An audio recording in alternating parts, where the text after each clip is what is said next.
Moi, la première fois qu'on m'a parlé de chimiothérapie, on me l'a décrite comme un traitement qui essaye d'empoisonner la tumeur plus vite que le patient. Les gens qui sont trop dans l'émotionnel avec leurs patients, c'est pas tenable en fait. On voit des choses qui sont absolument abominables. Un paquet et demi de cigarettes, on dépose suffisamment de polonium dans les poumons pour faire l'équivalent d'une radiothorax. Bonjour Paul. Bonjour Julien. Merci d'avoir répondu à mon invitation. Merci de m'avoir invité. Alors, je demande toujours 3 objets aux gens que j'invite pour qu'ils ont amené, pour qu'ils les définissent ou qu'ils les définissent pas, mais en tout cas qu'ils aiment. Quels sont-ils et pourquoi? Alors j'ai ramené 3 objets. Alors un qui est c'est un caillou un peu folklorique que j'ai offert à ma fille, mais ça me rappelle juste quand j'étais enfant, j'étais un peu fasciné par les pierres et en fait, à travers ça, la matière, et essayer de comprendre ce qu'il y avait dedans. Et en fait, c'est ce qui m'a vraiment attiré vers la physique, et ensuite la physique fondamentale. Et ça a été vraiment essayer de comprendre comment était faite la matière. C'était vraiment quelque chose qui me motivait au début. C'est pour ça que j'ai fait des études de physique. Et donc, ça a été une bonne partie de ma vie jusqu'à l'astrophysique et la mécanique quantique. Et puis, dans une deuxième partie de ma vie, c'est un peu ça paraît un peu bateau de ramener un stéthoscope. C'est celui de mon père qui est médecin généraliste. Attends, et que je salue également. On va regarder j'adore regarder le détail des objets et te poser des petites questions. D'accord, donc le stéthoscope de ton père qui était médecin généraliste. Ouais. Il a perdu un peu de sa superbe. Ouais, mais tu vois, il est patiné, on sent qu'il a écouté Il a vécu, ouais. Il a écouté quelques cas. Quelques patients, ouais. Avec un embout différent, voilà. D'accord, et quand est-ce qu'il te l'a donné? Il me l'a donné quand il a pris sa retraite et que du coup il devait déménager son cabinet et j'ai été très fier de le recevoir. Ouais. Ouais, c'est un très beau cadeau. Et attends, voilà. la pierre, c'est une pierre fantaisie. Hein. Ouais. Y a rien de. Mais je la trouvais rigolote. Y a le petit côté rose fuchsia qui va bien. Mais c'était plus l'anecdote. Quand j'étais gamin, j'essayais vraiment de collectionner tout un tas d'éléments. Moi, c'était plus les éléments qui me fascinaient. Alors, j'aurais pu aller vers la géologie, mais non, c'était vraiment comprendre de quoi était fait la matière, quoi. Le mouvement initial, enfin la démarche. Et enfin, des lunettes d'un événement qui s'appelle l'Hippocup 2016, si ça va. Et qui fait partie un peu du folklore médical. Je vais te les nettoyer. L'Hippocup, c'est un événement d'étudiants en médecine où en fait c'est une croisière en bateau avec pas mal de fêtes autour de ça. Et c'est un bel événement. Elles sont belles, ouais. Elles te vont bien. Merci. L'Hippocup en 2016, c'était où? C'était en Guadeloupe. Des très beaux souvenirs. Super. Voilà, donc c'est la partie un peu folklore médical qui allait avec les études de médecine, finalement. Alors, Paul, donc docteur Paul Gougis, je suis très content que tu sois là aujourd'hui. Je t'ai invité, tu es maître de conférence universitaire en cancérologie. Alors, pas encore, je vais être bientôt nommé, mais si tout se passe bien. Mais normalement, tout a été validé. D'accord. En tout cas, ouais, donc... Et en plus, on est stagiaire pendant 1 an. C'est-à-dire que quand on est nommé... donc en septembre, j'aurai le titre, mais on est stagiaire pendant 1 an. Donc il se réserve le droit de dire finalement ton stage s'est pas bien passé. Au bout de combien de temps? Au bout de 11 ans, plus une thèse de sciences, un temps infini. Tu finis stagiaire, c'est un beau. On dit qu'on apprend toute sa vie. C'est particulièrement vrai dans cette situation-là. Donc pour être maître de conférence des universités et praticien hospitalier, c'est un titre joint. Donc on est à moitié à la fac, à moitié à l'hôpital. Non, mais il y a tout un cahier des charges assez strict à passer, une grille ministérielle. C'est-à-dire que peut-être qu'il y a une époque, il y avait du copinage, mais en fait, ça, c'est pas suffisant à l'heure actuelle. faut aussi avoir un certain nombre de points de publication, de points d'enseignement, avoir on dit un PhD, c'est-à-dire un doctorat en sciences, à contrario du doctorat de médecine qui est ce que n'importe quel praticien doit avoir maintenant. Donc il faut avoir aussi une mobilité, c'est-à-dire à un moment on est allé voir ce qui se passait ailleurs, ce qui est hyper enrichissant. Et c'est très bien qu'ils obligent de faire ça avant de prendre ce type de fonction. Vous avez tout un tas de cases à cocher, un cahier des charges assez long, plus des commissions, c'est un vrai parcours du combattant, je crois. On reviendra un petit peu sur tous ces éléments, et j'essaierai de faire un petit peu des ponts entre ce que des objets que tu as dit, ton parcours et les questions. Moi, on va vous discuter un petit peu de cancérologie, de cette maladie. Est-ce que tu peux me dire, toi, l'évolution des traitements du cancer depuis ces 10 dernières années? On va prendre cette maladie par les traitements, d'abord, pour rentrer dedans. On a fait pas mal de progrès en cancérologie, quand même, depuis, on peut même dire, ces 30 dernières années. C'est-à-dire que après les années 50, on a commencé à avoir des traitements de chimiothérapie. Moi, la première fois qu'on m'a parlé de chimiothérapie, on me l'a décrite comme un traitement qui essaye d'empoisonner la tumeur plus vite que le patient. Donc, quelque chose de relativement barbare et agressif. Et on espère que ça va détruire la tumeur plus vite que le patient. Mais bon, modulo le fait qu'on a trouvé des combinaisons de traitements de chimiothérapie classique qui guérissent des malades, il ne faut pas l'oublier. Depuis la fin du XXe siècle, on a commencé à avoir des thérapies ciblées, c'est-à-dire qu'on a commencé à être dans l'ère du moléculaire, comprendre, un cancer, il exprime telle protéine, donc il a à sa surface, les cellules, elles expriment ça. Donc on a fait des thérapies qui allaient se coller dessus ou bloquer la mécanique de ce qui était le moteur de la cellule cancéreuse. Donc ça, les thérapies ciblées en oncologie, on a eu le trastuzumab, donc ça date de 1999, donc ça commence à dater un petit peu. Donc on a développé comme ça les thérapies ciblées depuis, et puis depuis 2009, donc ça c'est un traitement qui s'appelle ipilimumab, et surtout depuis 2015, il y a eu l'avènement des immunothérapies anticancéreuses, où là, les immunothérapies anticancéreuses, le concept est vraiment pris différemment, c'est-à-dire qu'on va utiliser les cellules du patient, c'est-à-dire que c'est lui-même qui va essayer de traiter sa propre tumeur. En deux mots, en fait, les cellules cancéreuses, dans leur évolution, elles doivent échapper au système immunitaire du patient, et c'est compliqué pour elles parce qu'en même temps, elles doivent acquérir des mutations. Et quand ça mute, ça veut dire que à l'intérieur et à l'extérieur, il y a des protéines qui devraient être reconnues comme du non-soi et donc éliminées par le système immunitaire. Alors, c'est des cellules, des globules blancs qu'on appelle les lymphocytes, cytotoxiques, parce qu'ils détruisent ces cellules-là. Et donc, en fait, pour passer incognito, elles expriment une espèce de passeport diplomatique à la surface de la cellule. Il y en a un particulièrement qui est PDL1, qui est exprimé par de nombreuses tumeurs. Et donc, en fait, aller annuler le passeport diplomatique de la cellule cancéreuse en mettant un médicament qui va venir inhiber ce passeport diplomatique, c'est devenu un des traitements les plus importants de la cancérologie moderne. Et donc maintenant, on a quasiment 50% des traitements qu'on utilise, 50% des tumeurs qui sont éligibles à ce type de traitement d'immunothérapie, avec ce qui était vraiment nouveau par rapport à ce qu'on avait avant, des patients qui répondent pendant extrêmement longtemps, voire parfois qui sont en rémission complète avec des cancers multimétastatiques gravissimes. Je prends par exemple le mélanome malin multimétastatique. Quand on est traité par chimiothérapie, leur espérance de vie, il n'y avait plus grand monde de vivants, malheureusement, au bout de 2 ans. Le pronostic était effroyable. Et avec l'avènement des immunothérapies anticancéreuses, on a 50% des patients qui sont en vie à 10 ans et qui n'ont plus de traitement, en fait. Donc Le mélanome, c'est le cancer de la peau issu des mélanocytes, qui sont un peu les cellules qui se colorent quand on prend du soleil.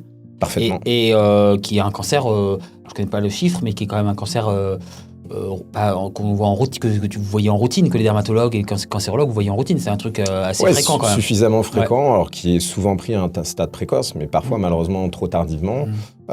Et parfois un stade localement avancé, ce qui veut dire que ça a déjà atteint par exemple les ganglions et et donc qui nécessitent des traitements complémentaires. Donc maintenant, même de l'immunothérapie pour des localement avancés, parce qu'on s'est rendu compte que ça a augmenté les chances de survie des patients. Donc thérapeutique innovante, thérapeutique disponible pour toi. Ouais. C'est-à-dire que tu n'as pas de pénurie de médicaments, de biothérapie, ou non, vous souffrez pas de... On a la chance en France d'avoir beaucoup de remboursements et la majorité des médicaments sont quand même disponibles. Quand on compare, par exemple, même en Angleterre, ils n'ont pas le même niveau de remboursement des médicaments. Aux États-Unis, on peut en dire une petite parenthèse, ça dépend de... Il y a beaucoup de médicaments qui sont disponibles, mais ça dépend de quelle est notre assurance santé. Donc non, on a la chance en France et c'est une forme de luxe dans notre pratique de pouvoir prescrire une quantité très large de médicaments et sur lesquels on est... on a vraiment des médicaments qui ont transformé certaines maladies à des stades métastatiques non curables. Et des patients qui vivent mieux et plus longtemps. Donc il y a eu vraiment une différence très importante. Alors, cancérologie, facteurs de risque et incidence. Qu'est-ce que tu peux me dire sur justement les facteurs de risque? Alors c'est une question un petit peu bateau et un petit peu qui est générale, parce qu'il y a des milliers de cancers différents, des cancers qui mutent. Globalement, qu'est-ce que tu peux nous dire sur ces facteurs de risque et l'incidence, l'évolution depuis 20 ans? J'aime bien parce que tu parles d'il y a 20 ans, peut-être qu'on parlera dans 20 ans. Ouais. Non, c'est une question qui est vaste et qui est intéressante. Déjà, on peut prendre le contre-pied de tout ça et de dire, en fait, quasiment la moitié des cancers à l'heure actuelle sont liés au hasard. C'est-à-dire que chaque cellule, au moment où elle se multiplie, risque en fait de rater sa copie, d'introduire une mutation au mauvais endroit qui peut éventuellement derrière générer un cancer. Donc en fait, il y a de nombreux... quasiment 50% des cancers sont liés, en fait, on estime, à pas de chance. Je dis on estime parce qu'il y a peut-être encore un peu de ce qu'on pourrait parler en faisant une analogie physique de matière noire où on n'aurait pas compris encore la cause, mais c'est quand même assez peu probable parce que plus on avance et plus les facteurs on découvre des nouveaux facteurs de risque de cancer, mais plus on avance et plus c'est des risques relatifs faibles parce que les effets vraiment très forts, on les a découverts depuis longtemps. Par exemple, le tabac... il y a à peu près 20% des cancers qui sont induits par le tabac, donc c'est énorme. À l'heure actuelle, c'est difficile de dire aux gens et de les convaincre qu'il faut arrêter de fumer et que c'est extrêmement délétère pour la santé. Il faut rappeler que le tabac, entre le fait de fumer et pas fumer, c'est 10 ans d'espérance de vie, de différence. Entre fumer et pas fumer, 10 ans.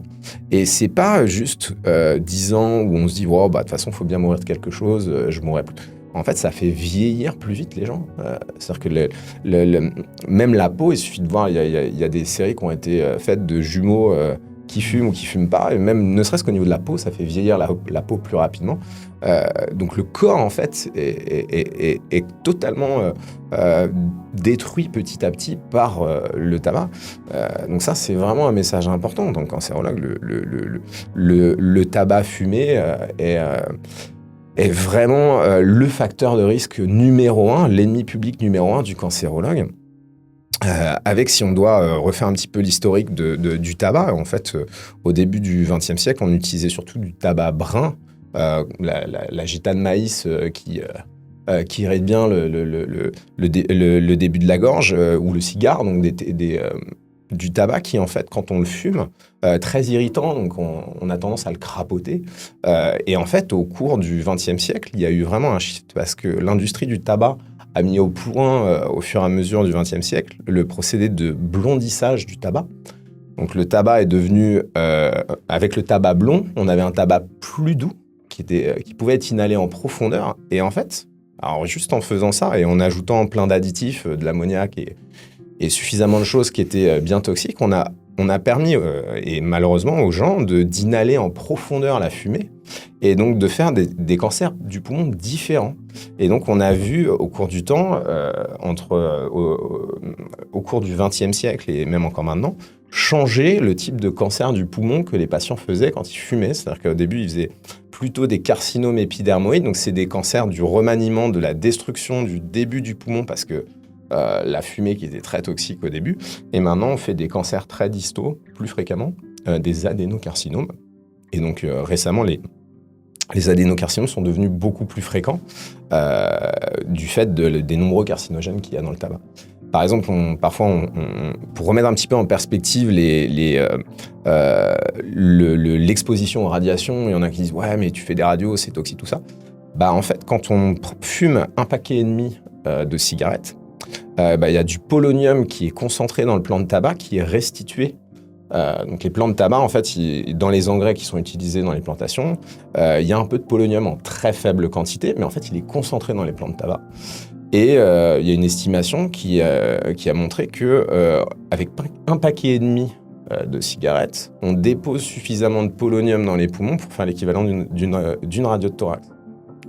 Donc ça veut dire qu'on fume 1,5 paquet, on a fait une radio de thorax. Ça, c'est que un des oncogènes du tabac, mais en fait, il y en a plein d'autres. Alors, polonium, je ne suis pas physicien, mais c'est globalement un élément chimique radioactif.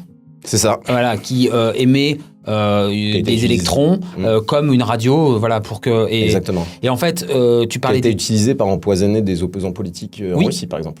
Oui, la révolution orange... J'ai pas le détail. Ouais, je crois que c'est ça, la révolution orange en Ukraine. Le nom va me revenir, mais effectivement, qu'il y avait eu des lésions de peau très importantes, etc. Ouais. Et en fait, tu parlais tout à l'heure de la machinerie cellulaire de reproduction d'une cellule pour en donner deux, enfin pour qu'elle se reproduise. Et en fait, les mutations de novo, c'est-à-dire les mutations par erreur qui surviennent lors de cette mutation, où c'est des milliards de réplications comme dans un livre qui se réplique. Et ben en fait, c'est ce que les carcinogènes, c'est-à-dire les molécules du tabac, s'incrustent ou en tout cas perturbent cette reproduction de la cellule, qui fait que la cellule va se reproduire mal et exprimer justement des cellules différentes et acquérir une autonomie par rapport aux cellules de régulation, par rapport au système de régulation des cellules. C'est ça un petit peu en fait, c'est ça. Tout à fait, j'ai rien à rajouter. C'est un mécanisme hyper important. La mutagénèse, c'est-à-dire des substances qui sont capables de se coller sur l'ADN et de venir interférer avec une molécule qui s'appelle l'ADN polymérase. En fait, c'est une protéine qui va venir répliquer l'ADN, mais si on lui met des bâtons dans les roues et que elle a l'impression qu'elle va copier, alors c'est le ATCG de l'ADN, elle va avoir l'impression qu'elle va copier un A, et puis en fait, il y a un mutagène qui est collé dessus, et en fait, ça ressemble plus tout à fait à un A, elle va mettre un C, un T ou autre chose à la place, et donc ça va induire une mutation qui parfois est réparée et parfois pas. Donc l'accumulation de ces mutations, et les mutations au mauvais endroit, peuvent faire acquérir aux cellules cancéreuses ce qu'on appelle des gains de fonction, c'est-à-dire un peu comme des cellules qui deviennent de plus en plus puissantes et de plus en plus fortes, qui sont capables de se répliquer toutes seules, qui sont immortelles, qui à un moment sont capables de s'immortaliser. Ça fait partie des caractéristiques que les cellules cancéreuses doivent acquérir. Il y en a d'autres, comme on l'a dit tout à l'heure, échapper au système immunitaire. Donc c'est tout un tas de caractéristiques que les cellules cancéreuses peuvent acquérir au cours du temps. Alors il y a un autre facteur aussi qui est plus simple que ça, qui est que quand on détruit un tissu, il doit se régénérer. Et donc tout ce qui détruit des tissus est à risque de cancer, puisque à chaque fois que ça se régénère, le tissu se régénère et ça augmente le chance également qu'il y ait des mutations, juste la destruction. Ça a été montré par exemple dans l'endobrachiosophage, donc c'est une maladie qu'on peut avoir quand on a une hernie hiatale, c'est-à-dire au niveau de l'œsophage, quand le diaphragme est mal placé, et en fait le bas de l'œsophage est exposé à l'acidité gastrique de manière chronique, donc il va se détruire par l'acidité gastrique, et cette destruction chronique va entraîner des dégâts cellulaires qui potentiellement peuvent entraîner un cancer. Donc juste ça. Alors que là, il n'y a pas de mutagène dans cet exemple précis, mais la simple destruction chronique peut entraîner ça. Et c'est très spécifique au Japon, je crois qu'il y a une consommation de poissons séchés, donc le sel irrite aussi les cellules, il suffit qu'il y ait un peu de reflux gastrique, plutôt le côté multifactoriel aussi, peut-être que on en parlera, tu as eu une thèse en statistique, on pourra en parler, que sur des modèles mathématiques pour analyser les facteurs de risque, voilà, on en parlera un petit peu après, bien sûr. Donc le tabac, alors, Je peux juste une précision Vas-y, bien sûr. sur le. Donc les Japonais, ils ont un risque de cancer de l'estomac un peu plus élevé parce qu'ils mangent beaucoup de nourriture fumée. Ouais, ça, et donc ils ont une augmentation connue du cancer de l'estomac. Ils font pas exactement les mêmes cancers de l'estomac que nous. Oui, pardon, c'est pas l'endobronchiolosophage. Excuse-moi. Non, c'est pas grave, mais c'était juste pour être précis. J'avais pas d'être. C'est pas grave. C'est quoi donc les principaux facteurs de risque évitables des cancers en France? On a parlé suffisamment du tabac. Il y a l'alcool. Alors l'alcool, c'est beaucoup par synergie avec le tabac. Donc je sais que tu es ORL, donc ça doit forcément te parler. Donc la destruction directe de l'alcool sur les tissus ORL, en synergie avec le tabac qui ajoute un rôle mutagène, la combinaison des deux fait il y a une réelle synergie pour les cancers ORL des patients qui fument et boivent beaucoup. Il y a d'autres risques avec l'alcool qui sont liés à un surrisque de cancer du côlon qui est modéré mais qui existe, un risque lié à la cirrhose du foie chez les patients qui sont éthyliques chroniques et qui ont détruit leur foie. Ils peuvent faire des cancers du foie. Donc la cirrhose, c'est quand on a suffisamment abîmé son foie pour qu'en fait, ils deviennent tout fibreux. En fait, sur ce type de terrain-là, on peut faire des cancers du foie qu'on appelle des hépatocarcinomes. Donc, c'est principalement ces cancers-là. Mais le risque lié au tabac est quand même nettement supérieur à celui de l'alcool. Idéalement, il faut tout arrêter, ou consommer raisonnablement, en tout cas pour l'alcool. Mais s'il faut choisir, clairement, le tabac est l'ennemi numéro 1. Mais bon, l'alcool a aussi tout son lot de complications psychosociales qui sont pas dénuées de conséquences. Donc, boire raisonnablement et de toute manière adapté. Dans les autres facteurs modifiables, on sait qu'il y a l'obésité qui est liée à certains cancers. C'est lié à certains cancers gynécologiques, le cancer de l'endomètre, c'est lié au cancer du sein, au cancer du côlon. Donc c'est des choses sur lesquelles on peut jouer. Alors le risque relatif est plus faible là, mais il est quand même pas négligeable. On a globalement l'ensemble des facteurs modifiables ou sur lesquels on peut intervenir, on estime que c'est entre 30 et 35% des cancers, donc c'est pas rien quand même. Après, il y a les cancers viraux-induits, donc c'est encore une autre catégorie. En France, on est faut pas dire qu'on est épargné parce qu'il y a encore des progrès à faire, notamment le papillomavirus qui est un pourvoyeur de cancer du col de l'utérus et surtout c'est un cancer qu'on peut prévenir et donc c'est important de faire la vaccination et surtout de faire les dépistages. C'est un moyen simple d'éviter ce cancer qui a un retentissement effroyable et il n'y a pas de bon cancer bien sûr, mais c'est particulièrement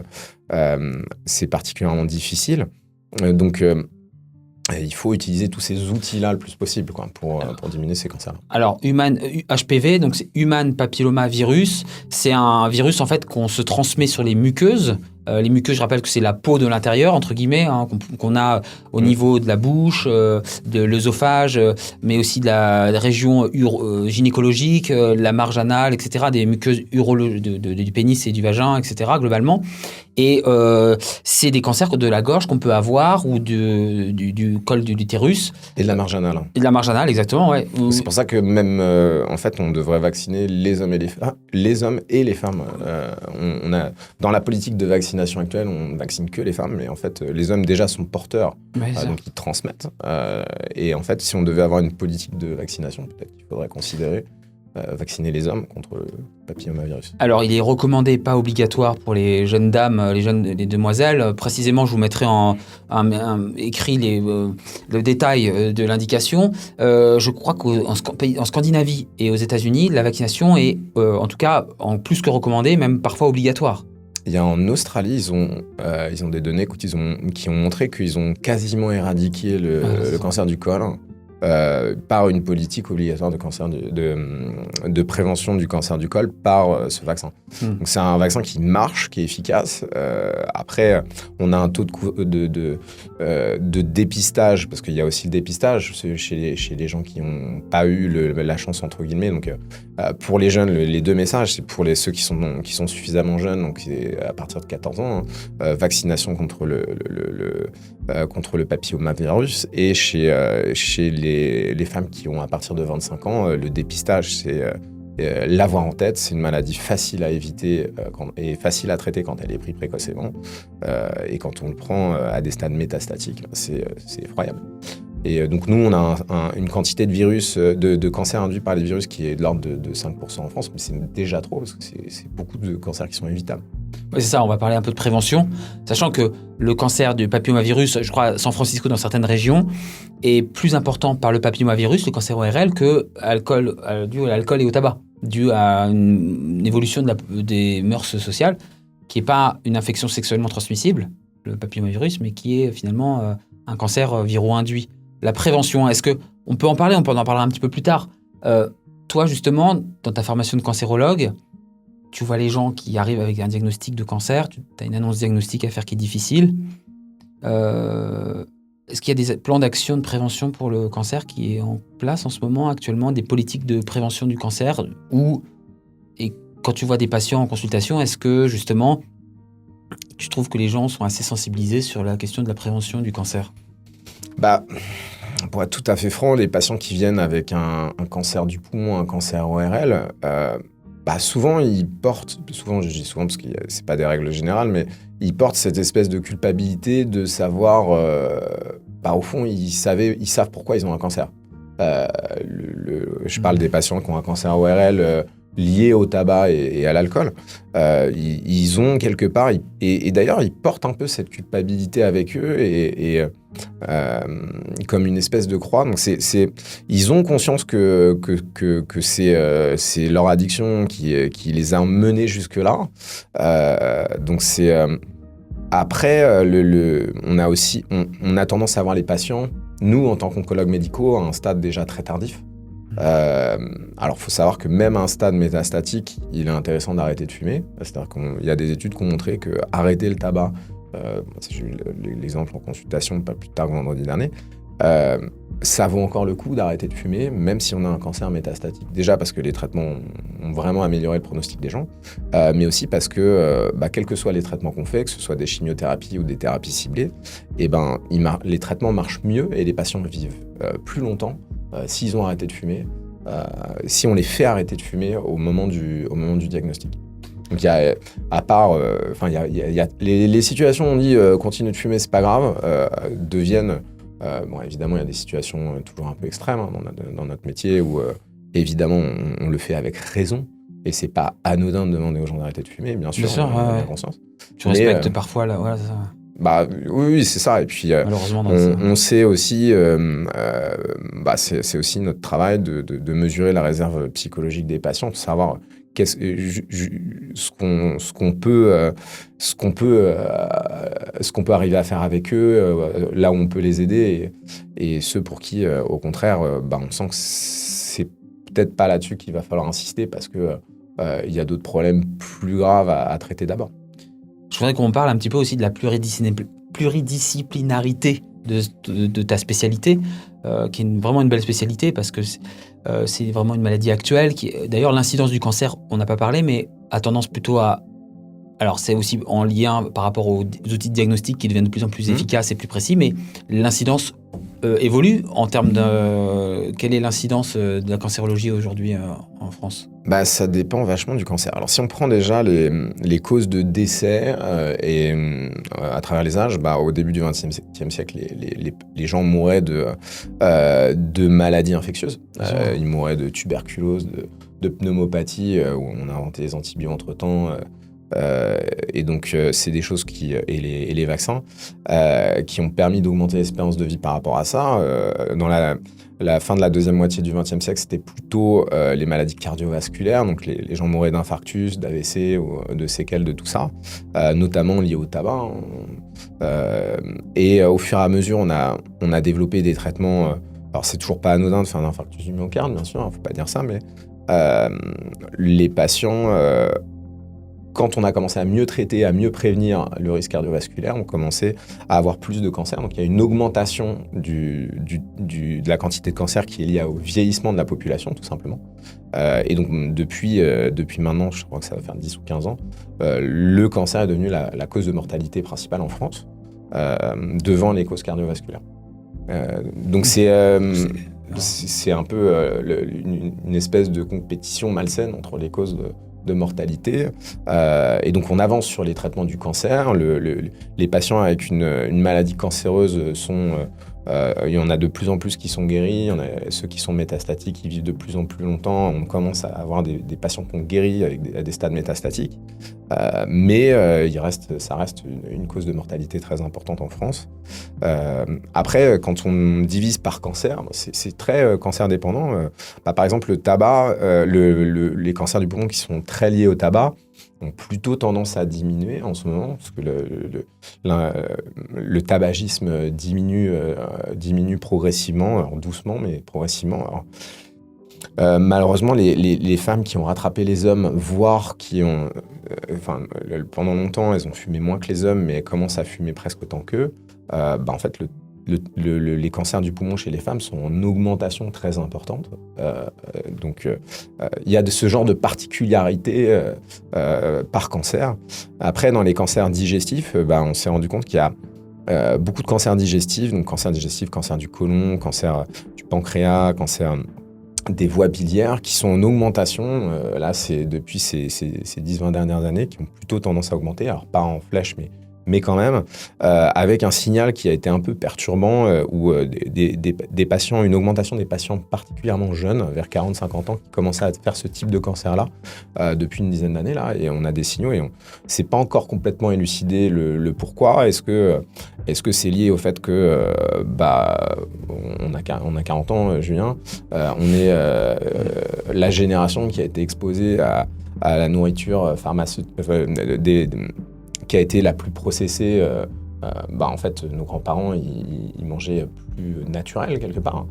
Donc on sait qu'il y a un impact de la nourriture très processée. Alors, on va jusqu'à dire ultra processée. Ultra processée, c'est l'image que vous pouvez avoir de la nourriture industrielle qui coule telle une glace et puis qu'on repackage dans quoi que ce soit. Donc ça, on est dans la nourriture ultra processée, et on sait que par exemple les cancers du côlon, ils sont augmentés de 50% chez les patients qui consomment ce genre de choses.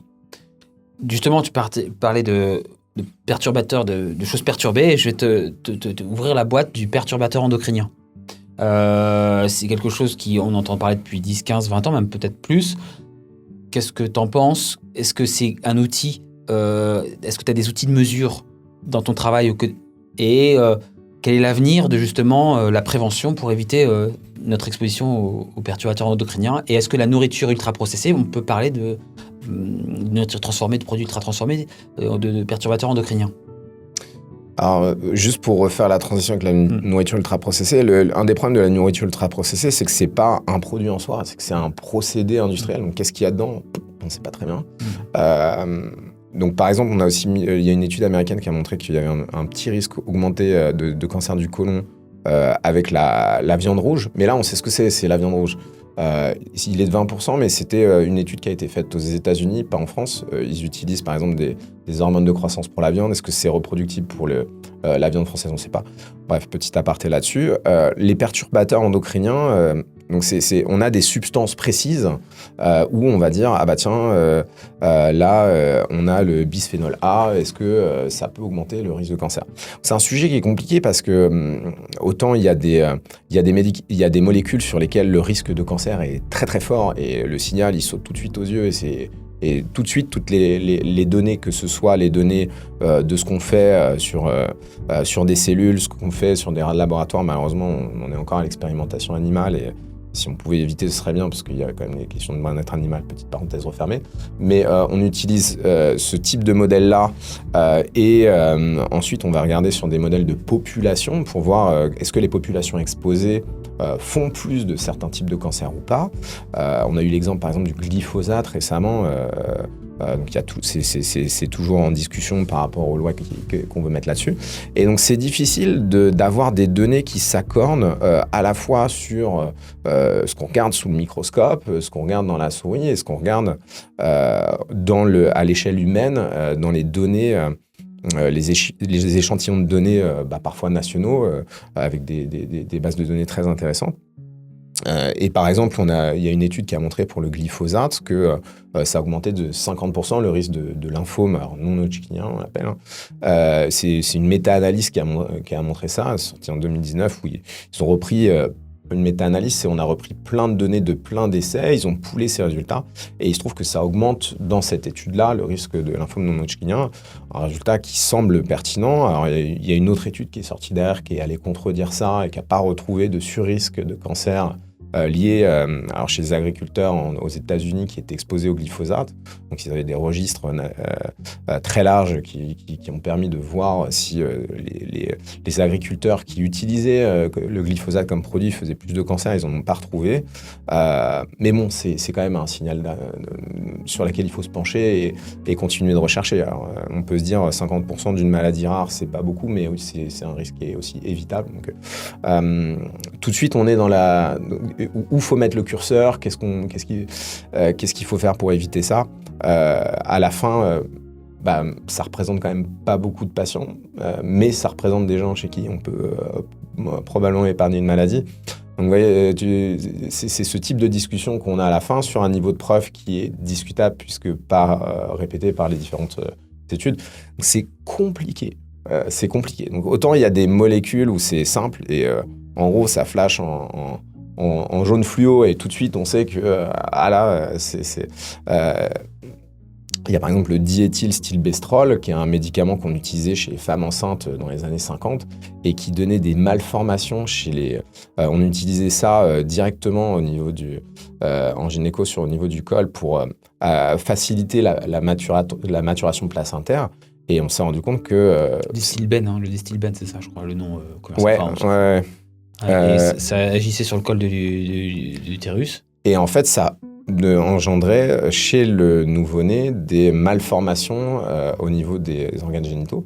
Et donc, c'était des malformations tellement inattendues et tellement fréquentes qu'on a fini par se dire, bon, là, il se passe un truc.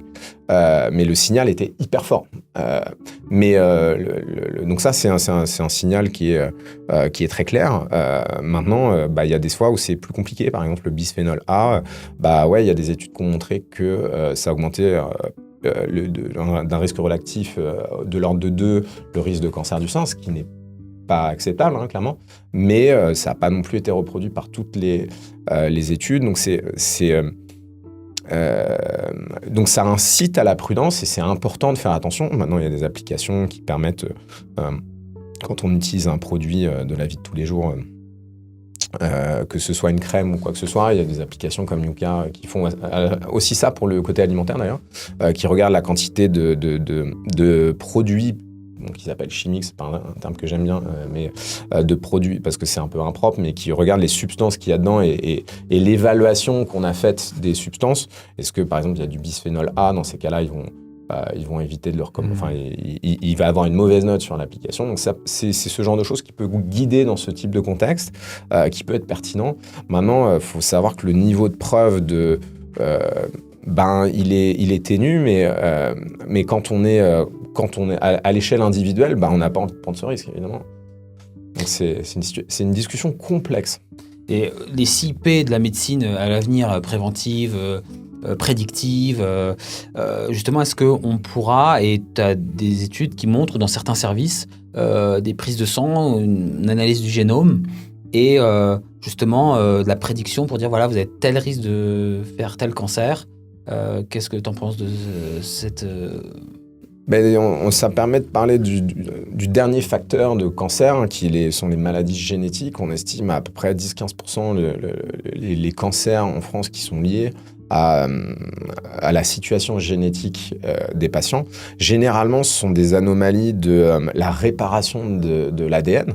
Donc des patients qui constitutionnellement ont du mal à réparer l'ADN ou ont une partie de leur gène qui n'est pas capable de réparer l'ADN, vont avoir tendance à à plus facilement avoir des cellules cancéreuses qui ne seront pas capables de réparer l'ADN et donc vont proliférer en acquérant rapidement des mutations qui vont leur permettre de devenir des cancers. Donc c'est un facteur important de cancer. On a notamment deux maladies. Bon, il y en a plein, c'est très très riche là-dedans, mais les deux principaux sont ce qu'on appelle les gènes BRCA pour breast cancer, mais c'est un gène qui, quand il est muté, donne des cancers du sein ou des cancers de l'ovaire. Typiquement, il y en a plein d'autres, mais c'est les deux principaux. Ou ce qu'on appelle les syndromes de Lynch, où là, c'est une anomalie de réparation d'un système qui s'appelle le système mismatch repair. Ça veut dire que dans l'ADN, quand il y a c'est A devant T, si par exemple et C devant G, à chaque fois, il doit y avoir cette association-là. C'est une protéine qui, quand il y a devant un A, il y a un C, il va dire « oh là là, ça va pas ». Et donc, il va réparer ce type d'anomalie. Et donc, quand constitutionnellement, il y a le système mismatch repair ne marche pas bien, au moins sur une des parties de l'ADN, on est à risque de faire des cancers, notamment du côlon ou des cancers de l'endomètre. C'est la fameuse mastectomie de Angelina Jolie. La fameuse. Non, mais c'est vrai, mais c'est... Qui s'est fait retirer les seins et il n'y avait aucune tumeur visible. Ouais. Et du coup, à l'échelle microscopique, on commençait à avoir des petites lésions tumorales liées à ça. Ouais. Alors, il faut aussi se méfier de... mais c'est intéressant le cas d'Angelina Jolie parce que, en fait, cette mastectomie prophylactique, le vécu était terrible pour les patients de se dire on m'a enlevé les seins. Bien sûr, c'est très délabrant. Alors oui, on fait des prothèses, mais ça n'a rien à voir. Même si on a fait des progrès dans le domaine. Et en fait, on a eu moi, j'ai même une amie qui m'a dit Paul, il faut que je me fasse enlever les seins. C'est un peu cosmétique. Alors qu'elle n'avait pas de problème BRCA, donc c'était. On en était là. Non, pas pour des questions cosmétiques, parce qu'elle avait eu un cancer à son jeune âge et elle avait fait l'association, elle voulait se faire enlever les seins pour pas avoir de cancer du sein. Quoi. Non, je disais que le cas d'Angelina Jolie est tellement. Elle a tellement bien vécu cette chirurgie, elle est tellement. Que ça peut justement donner une mauvaise information au public, quoi. C'est ça que je veux dire. Oui, mais ça a augmenté aussi l'acceptabilité de ce type de choses et c'était plus un tabou, quoi, alors qu'avant c'était compliqué d'en parler. Donc c'est un cas qui est compliqué, hein. C'est pas tout blanc tout noir, mais ça a facilité en tout cas, je pense, l'acceptation des patients d'une chirurgie qui est pas simple, quoi. Le dépistage systématique, pour toi, on peut en parler. Il y a des cancers qui ne sont pas dépistés, certains cancers qui sont dépistés. Est-ce que tu trouves que, d'un point de vue macro-épidémiologique, macro-démographique, c'est suffisamment au point? Tu penses qu'il faut quand même vraiment l'optimiser? Et ça, comment l'optimiser? Et voilà. Et ça sauve bien sûr des milliers de vies tous les ans. Qu'est-ce que tu ressens, toi, et qu'est-ce que tu penses de ce dépistage systématique pour le cancer du côlon, pour le cancer de la prostate, etc. Déjà, je rappelle que c'est hyper important et que pour les cancers du côlon, pour les cancers du col, on en a parlé tout à l'heure, et pour les cancers du sein, ça sauve des vies. Donc, il faut vraiment penser à le faire.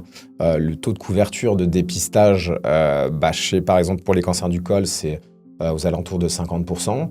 Donc c'est pas assez, il faudrait que ce soit mieux sur la couverture nationale. Sur le cancer du sein et le dépistage par mammographie, on est à 60%, c'est un peu mieux.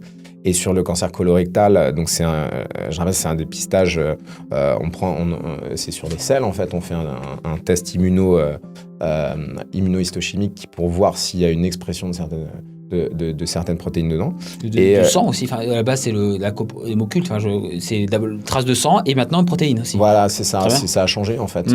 On n'utilise plus la même technique et là on n'est même pas un tiers Alors ça s'adresse à la fois aux hommes et aux femmes. Est-ce que c'est les hommes qui plombent les stades? Je ne sais pas. Alors que les autres dépistages sont un peu plus faits.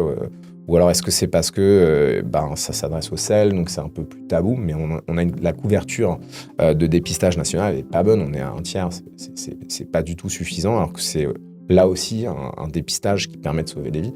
Donc ça, c'est le premier point. Ensuite, on a dans le dépistage, pour mettre en place ce genre de choses, faut déjà montrer que ça sauve des vies. Et par exemple, si on prend le cancer de la prostate, on s'est rendu compte que des cancers, alors on a une classification qu'on appelait avant Gleason, maintenant on utilise une classification ISUP, c'est plus facile ISUP parce que les cancers de prostate ISUP 1 donc sont les plus bénins entre guillemets, mais donc on les appelle cancers, mais parfois on a des maladies totalement indolentes qui vont pas du tout évoluer, sur lesquelles on préconise une simple surveillance, pas toujours bien vécue par les patients d'ailleurs. Il y en a qui me disent mais non, enlevez-moi ça parce que ça a le nom de cancer, mais faut savoir que en fait des micro-cancers ou des cancers in situ, c'est un processus relativement naturel et fréquent chez les individus. Et par exemple, si on prend si on prend une cohorte de malheureusement des jeunes qui sont morts à 20 ans de mort violente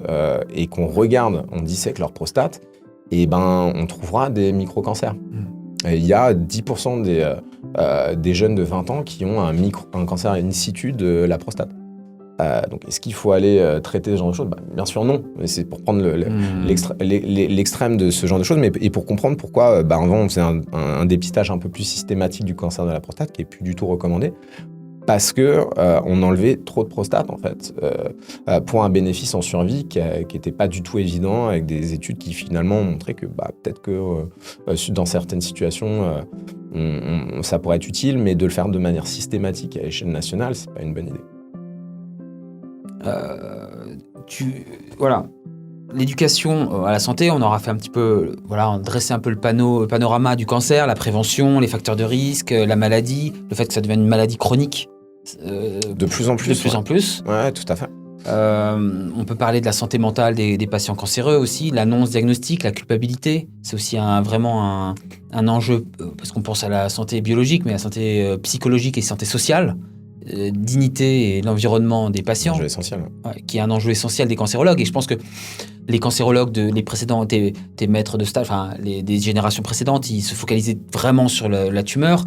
Et je pense que ta génération, justement, vous avez quand même, vous voyez le patient globalement beaucoup plus dans sa globalité, et que vous appréhendez quand même la bien-être. Tout à l'heure, ça m'a touché. Tu m'as dit les ressources psychologiques, etc. Donc il faut vraiment un patient qui a un cancer, est-ce qu'il va reprendre son travail globalement 5 ans après ? C'est un sujet compliqué parce que déjà ça dépend du type de cancer. On m'a posé la question ce matin. Donc c'est un sujet pour nous de tous les jours. Mais en fait ça dépend déjà quel type de cancer, quel stade. Est-ce que c'est un cancer qui a des chances d'être guéri ou de se mettre en rémission prolongée ? Ça, c'est la première question avec laquelle faut déjà en parler avec le patient. Mais dans un cancer, moi je prends par exemple un cas de cancer du sein qui a des très bonnes chances de guérison. On guérit 50% des cancers du sein, et ça c'est des vieux chiffres, donc probablement mieux maintenant. Petite parenthèse, guérison, c'est pas de récidive à 5 ans. Pas de rechute à 5 ans. Voilà, pas de rechute. Mais pas de rechute tout court, parce que le cancer du sein est un cancer où on utilise une hormonothérapie qui a une tendance à mettre le cancer sous le tapis pendant très longtemps, et donc du coup c'est un cancer qui peut avoir les rechutes les plus tardives qu'on connaisse, et c'est les cancers du sein hormonosensibles. Sur lesquels on utilise des hormonothérapies. Donc c'est un sujet qui est compliqué parce que on va pas du tout l'aborder de la même manière entre une patiente qui vient pour un traitement d'un cancer du sein où ses chances de guérison sont excellentes, ou en tout cas que son cancer reste tranquille pendant extrêmement longtemps. Et dans ce type de situation-là, effectivement, le sujet de la reprise du travail et va arriver assez rapidement, en fait. Ils ont une espèce de parenthèse cancer dans leur vie, pendant lesquelles le vécu peut être parfois très difficile, avec des traitements qui vont leur faire perdre les cheveux, parce qu'on utilise encore des chimiothérapies à l'heure actuelle. Malgré tout ce que je vous ai raconté, ça reste un des traitements très efficace pour traiter une bonne quantité de cancer, et donc un vécu psychologique qui peut être parfois très difficile, et donc on leur fait une espèce de parenthèse dans leur vie de 6 mois pendant lesquels ils vont devoir affronter pas mal de choses. Et le vécu qu'ils vont avoir dans cette période-là est très variable, difficile à anticiper, parce que les ressources psychologiques, on n'a pas beaucoup d'outils pour les mesurer dans notre discipline. Et alors que c'est un réel sujet. Et ensuite, est-ce que les patientes... Alors, il y a encore une autre composante qui est comment elles vont tolérer leur traitement. Et ça, c'est vraiment un truc sur lequel on est encore super nul parce que on n'est pas capable à l'heure actuelle de dire cette patiente-là, si une patiente très fragile avec beaucoup de comorbidités, c'est-à-dire qu'elle a par exemple des problèmes cardiaques, des problèmes d'artères, des problèmes qui a déjà fait un AVC, qui a déjà fait plein de problèmes de ce type-là, on sait que la chimiothérapie, ça va être plus compliqué. Mais on peut prendre 2 patients très semblables et il y en a qui vont faire des toxicités très sévères des traitements et d'autres chez qui, entre guillemets, ça passe comme une lettre à la poste, c'est-à-dire que le patient... j'en parlais avec un patient, il me dit « ça m'a fatigué, j'ai mis du temps à aller retourner au golf ». C'est-à-dire 2 jours après une des chimiothérapies qui est considérée comme une des plus puissantes qu'on ait, il était en train d'aller golfer. En disant ça, il ne se rendait pas compte que, de la chance qu'il avait, en fait, d'aussi bien tolérer un traitement qui, pour beaucoup de patients, c'est ça les cloue au fauteuil, ils ont du mal à se lever pendant quelques jours, alors que lui allait golfer tranquillement, quoi. Donc c'est la variabilité de la tolérance des traitements et on est vraiment super nul pour anticiper ça. Donc ensuite, quand on a cette donnée-là, qu'est-ce qu'on va dire aux patients ? Continuez de travailler ou continuez pas de travailler. En fait, moi, j'en sais rien. Je ne sais pas, puisque je ne sais pas comment il va la tolérer. Donc généralement, moi, ce que je leur dis, c'est écoutez, on va voir comment ça se passe au début, parce que j'ai quand même un truc qui marche pas trop mal, c'est que comment se passe la première cure, ça superpose assez bien avec les cures suivantes. Et donc, on va dire, moi, généralement, je leur dis écoutez, je sais pas, mais on va voir comment ça se passe au début, puis si ça se passe bien, reprenez le travail, essayez de reprendre une petite activité si vous le sentez, nous on est là pour vous accompagner, on n'est pas là pour vous juger, et globalement, essayez de garder les patients dans une activité professionnelle, c'est toujours une bonne chose, quoi, et parfois il faut l'adapter, faire des mi-temps thérapeutiques, ce genre de choses, mais c'est vraiment important pour les patients, et c'est un sujet complexe. C'est ça. Les inégalités sociales face au cancer... qui sont de plus en plus marquées en France. C'est-à-dire que les inégalités sociales progressent, on pourrait se dire, avec le temps, avec nos gouvernements, avec les mises en place de dispositifs de gestion de l'argent public, etc. Les allocations, ça pourrait gommer, mais elles augmentent. Est-ce que dans ta pratique, tu es à l'hôpital public, tu es à la Pitié-Salpêtrière, donc on en parlait avec l'économiste Frédéric Bizard, on a quand même la liberté en France de choisir notre praticien, et des patients qui ont peu de ressources peuvent être à l'hôpital public comme en privé, et des gens qui ont de l'argent peuvent être en public comme en privé. On a encore cette libre déplacement du patient. L'impact des inégalités sociaux dans ta pratique quotidienne, de voir ton patient, et sur les résultats des grandes études, qu'est-ce que tu pourrais nous dire En 2 mots, déjà il y a effectivement une inégalité d'accès aux soins territorial. C'est un sujet un peu brûlant en ce moment avec avec les déserts médicaux, avec la loi, c'est ça, avec la loi qui sont en train d'être passées pour imposer à certains de nos confrères d'aller dans des territoires désertés sur le plan médical. On ne peut pas oublier que sur certains plans de la médecine, l'Île-de-France est considérée comme un désert médical. C'est difficile de trouver un médecin traitant en Île-de-France. Des fois, la définition même de désert médical est complexe. Une fois qu'on a dit ça, j'ai par exemple une collègue qui a montré que les patients qui étaient dans des zones avec des indices de richesse plus faibles ont des accès aux soins et s'intéressaient plutôt aux soins du cancer, justement. Il y a un vrai effet délétère dans certaines zones. Et ce qui est assez fou, c'est qu'elle a montré une interaction entre le fait d'être dans une zone qui a ce qu'on appelle un indice de déprivation et d'être une femme. C'est-à-dire que les hommes qui avaient un indice de déprivation bas s'en sortaient pas trop mal. Les femmes qui avaient qui étaient dans des zones riches et fortunées s'en sortaient bien. Par contre, quand on était femmes et pauvres, ça c'était un facteur qui combiné augmentait les chances, était une perte de chance très importante pour les patientes. Ça, c'est encore plus effroyable quand en plus il y a une double peine. C'est un peu la double peine. Ouais, non, mais donc on peut s'appuyer sur ce genre de données pour appuyer certaines politiques de santé et favoriser notamment l'égalité d'accès aux soins chez les femmes, par exemple dans les milieux ruraux, dans les milieux défavorisés. On peut trouver des explications à ces résultats.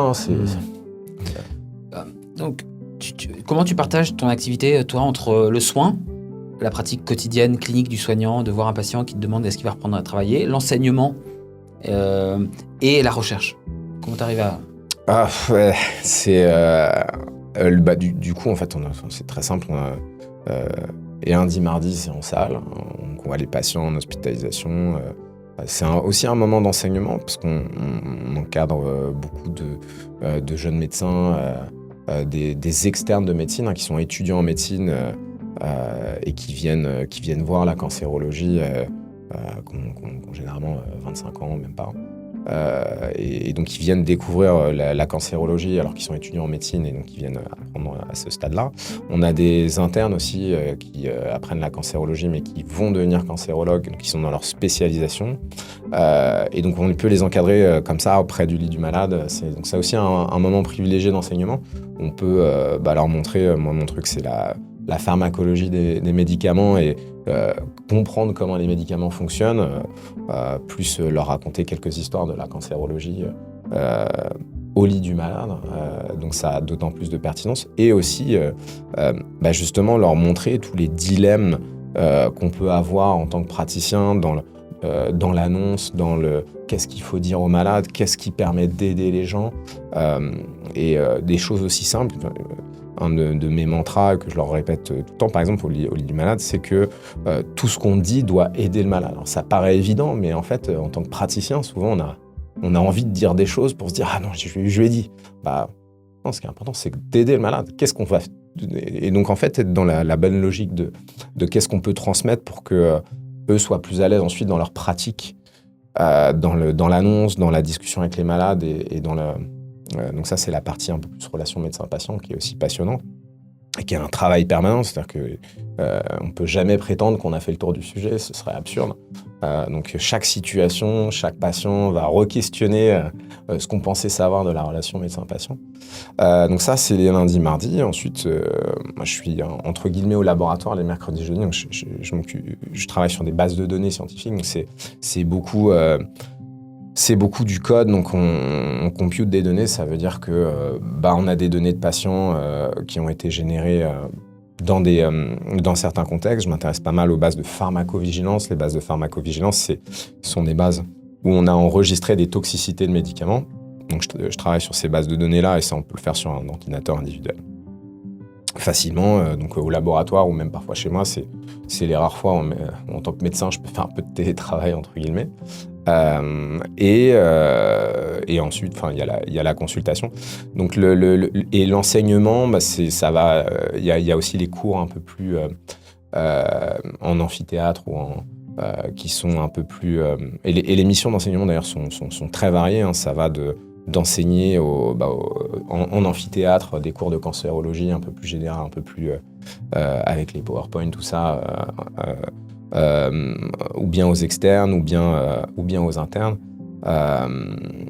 Donc voilà, il y a ces missions pédagogiques-là. J'ai la chance aussi de travailler sur ce qu'on appelle l'ESMO Examination, et c'est un truc que j'ai la chance de diriger depuis bientôt quasiment un an, où en fait, on se réunit entre experts européens pour faire l'ESMO Examination. L'ESMO, c'est la société européenne de cancérologie, d'oncologie médicale. Et donc, on se réunit entre experts pour mettre au point l'examen de l'ESMO qui permet de valider l'examen de cancérologie à travers toute l'Europe.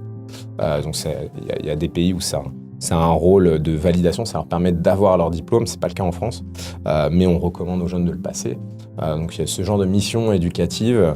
Voilà, c'est très varié. Tu les sacs pas trop les Européens Alors je corrige pas les copies, mais non, j'aime bien mettre des questions un peu pointues de pharmacologie pour essayer de voir s'ils ont bien compris comment leurs médicaments fonctionnaient.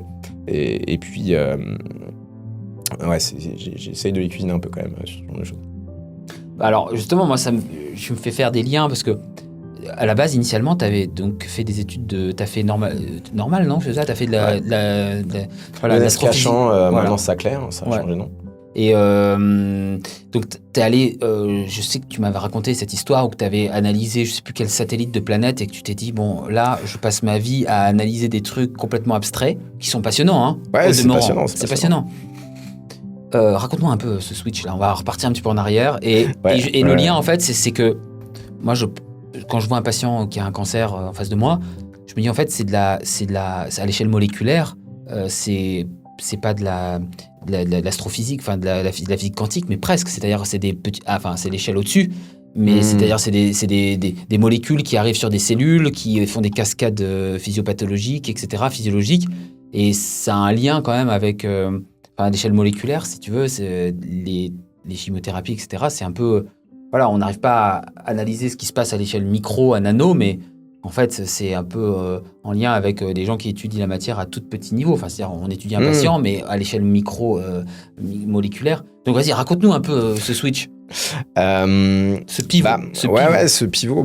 Non, mais c'est vrai que mon premier stage d'astrophysique, qui était très bien par ailleurs, mais je devais étudier les exoplanètes géantes gazeuses et faire un modèle d'exoplanète géante gazeuse. C'est quoi une exoplanète géante gazeuse? C'est Jupiter. C'est une grosse boule de gaz qui n'est pas assez grosse pour faire un soleil.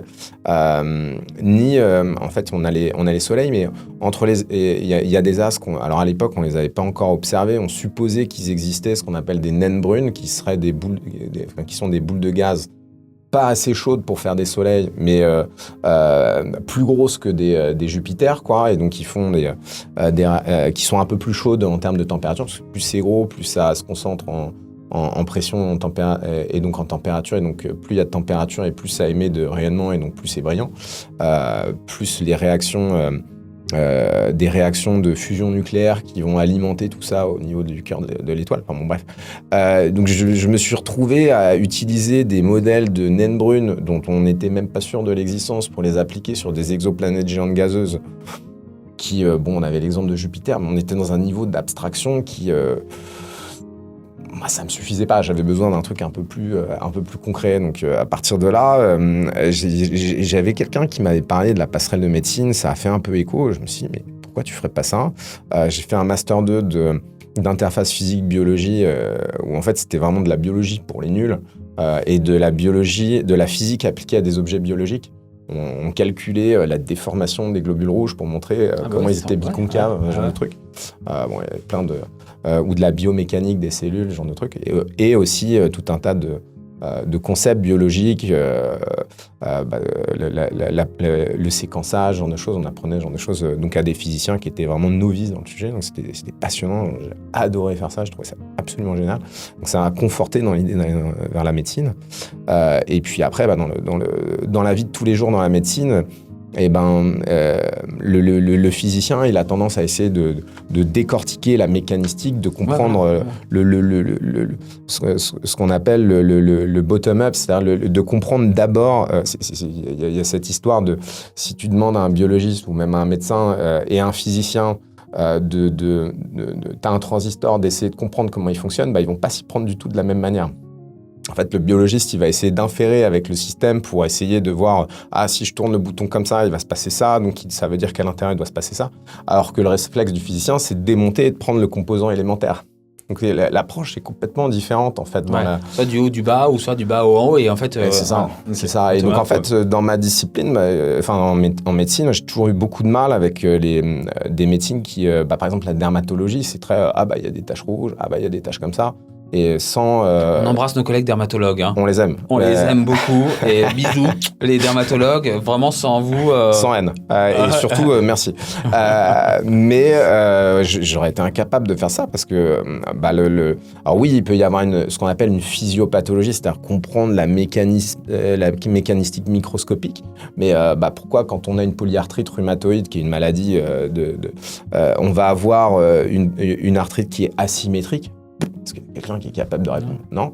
Donc il y a à l'heure actuelle, peut-être qu'un jour on arrivera à comprendre pourquoi il y a cette complexité et pourquoi on arrive à avoir ce genre de choses. Mais du coup, c'était pas très satisfaisant en termes d'explicabilité, qui est ce qu'on cherche en tant que physicien. Donc c'est pour ça que je me suis toujours beaucoup tourné vers la physiopathologie et la pharmacologie, la pharmacologie, c'est la science du médicament, c'est de comprendre comment le médicament fonctionne à l'échelle microscopique, justement, où est-ce qu'il va agir, quelles vont être ses conséquences sur l'organisme.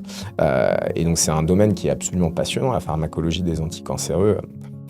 Je peux passer des heures à en parler, c'est absolument fascinant. Le poison du fuseau, je me rappelle, les antitopomérase qui empêchent que les... Topoisomérase. Je mets ça, c'était assez intéressant.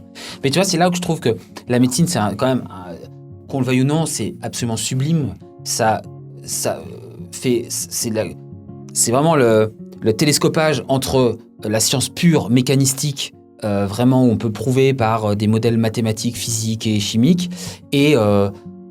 répondre à un patient, avoir l'humain, de la science humaine et sociale, de la psychologie, On fait le grand écart. Voilà, c'est ça, tu fais le grand écart, tout en passant par les statistiques hyper poussées pour des modèles de grande population, t'arrives à... Et c'est là que ça devient plus un art qu'une science, même si c'est basé quand même sur de la science. Et moi, je dis toujours, quand t'arrives à un certain niveau en médecine, tu deviens un artiste avec une base scientifique. Comme tu peux devenir un scientifique avec une base d'artistique, c'est-à-dire bien soigner quelqu'un, l'art de soigner quelqu'un avec des bases de science. Et l'inverse aussi, d'être un scientifique qui soigne un patient avec art.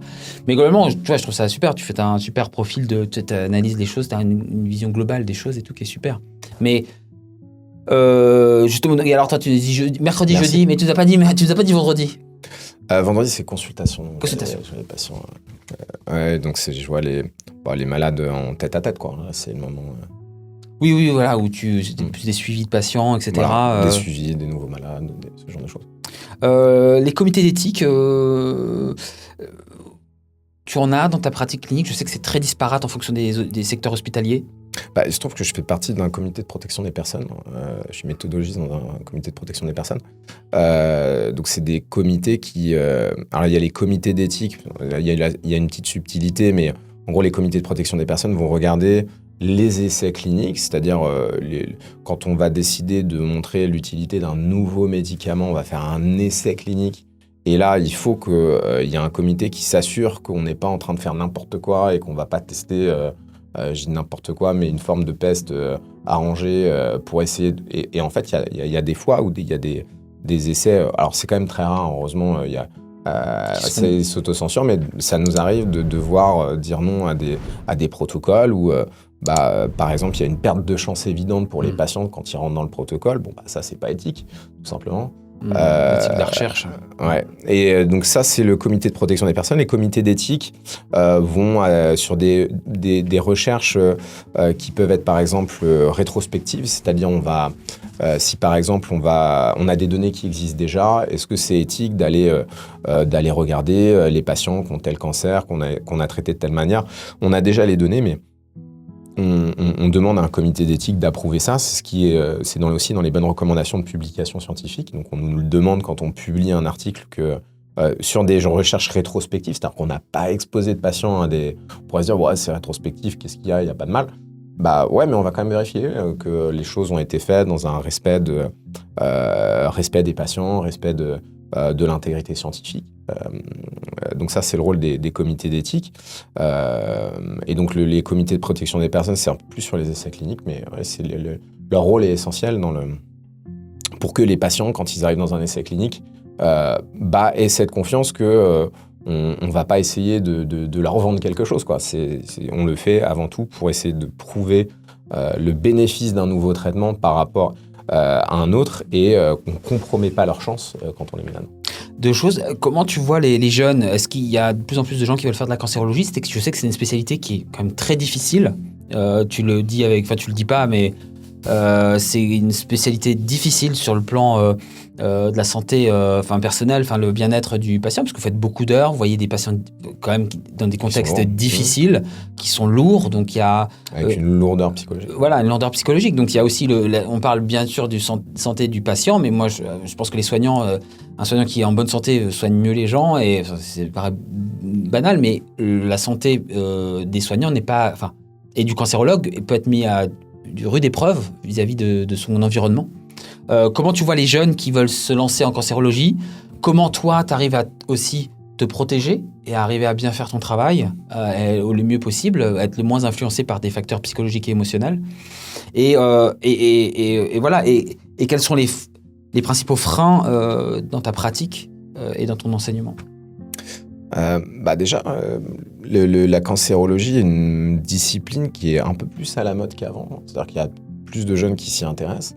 Je dis ça, on peut utiliser un marqueur indirect, qui est peut-être pas très bien, mais qui est le choix aux examens classant national ou l'examen national donc à la fin de leur externat de médecine, les étudiants passent un examen qui va les classer de 1 à, alors je sais plus combien ils sont en ce moment, mais à peu près 8000 ou jusqu'à 10 000 dans ces eaux-là.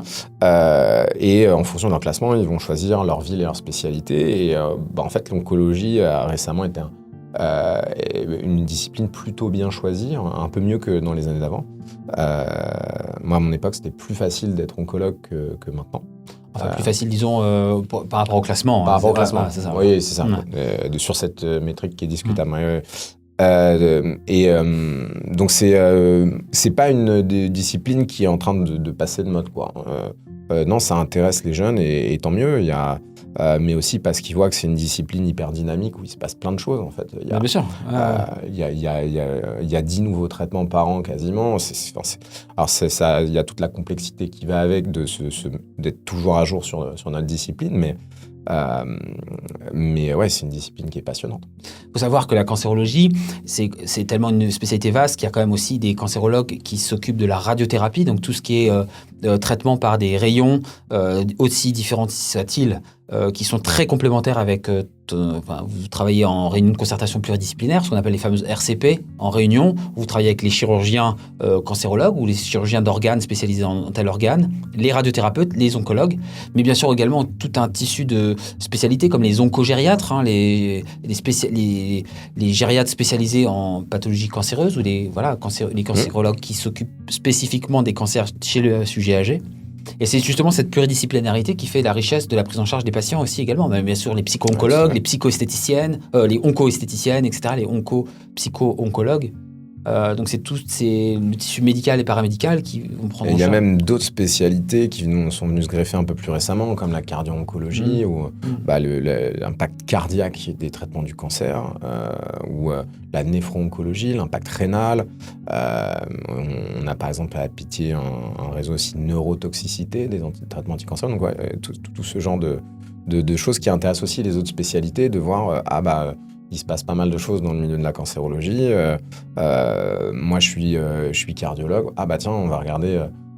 Donc, il y a une vraie aussi tendance pour les cardiologues de s'intéresser au traitement du cancer et à la maladie cancéreuse dans leur discipline. Donc, oui, il y a ce genre de choses. Et pour ta... Tu vois, je veux dire, quand tu rentres le soir, voilà... Comment tu arrives à te protéger de ça? Alors, raconte. Et on fera le lien justement avec... les salles de garde, le folklore, les passions, le sport, etc. Mais... C'est une vraie question. Moi, je me la suis posée assez tôt. Le premier semestre que j'ai fait de mon internat, je l'ai presque fait pour me tester. Je suis allé en unité de soins palliatifs, une super unité au Diaconesse que je salue. Où vraiment dans cette unité-là, je me suis rendu compte que c'était... J'arrivais à me concentrer uniquement sur le bien-être du patient et ça, et je me l'approprie pas. Donc j'ai cette espèce de distance naturelle qui est pas le cas pour. En fait, j'ai l'impression que ça dépend comment les gens sont câblés et c'est quelque chose oui, on peut apprendre à s'endurcir un petit peu, mais il y a aussi une partie il y a une partie qu'on n'apprend pas de est-ce que au quotidien on gère les patients avec une part d'émotionnel ou est-ce que au contraire on est plutôt dans le rationnel et le rationnel, quand on gère dans le rationnel, ça veut pas dire qu'on est des machines, c'est pas du tout ça, mais ça veut dire que on met de côté le côté émotionnel, de dire ok, là j'ai un patient, il a ce problème là, comment je peux l'aider, comment lui va vivre émotionnellement les choses. Donc en essayant de le disséquer avec un regard extérieur, mais en prenant en compte toutes les composantes psychologiques qui sont aussi essentielles. Donc quand on rajoute une couche d'émotionnel, en fait ça permet de comprendre un peu plus rapidement les choses dans les interactions de tous les gens. Les gens qui sont émotionnels dans leur interaction, ils apprennent plus vite comment les interactions fonctionnent, mais c'est trop compliqué en cancérologie, on ne peut pas faire ça parce que les gens qui sont trop dans l'émotionnel avec leurs patients, c'est pas tenable en fait. On voit des choses qui sont absolument abominables, donc on se rendrait trop triste, donc on est obligé d'avoir cette certaine distance. Il y en a qui l'acquièrent un petit peu aussi au fil du temps, mais je pense qu'il faut avoir un profil relationnel qui est compatible avec cette discipline.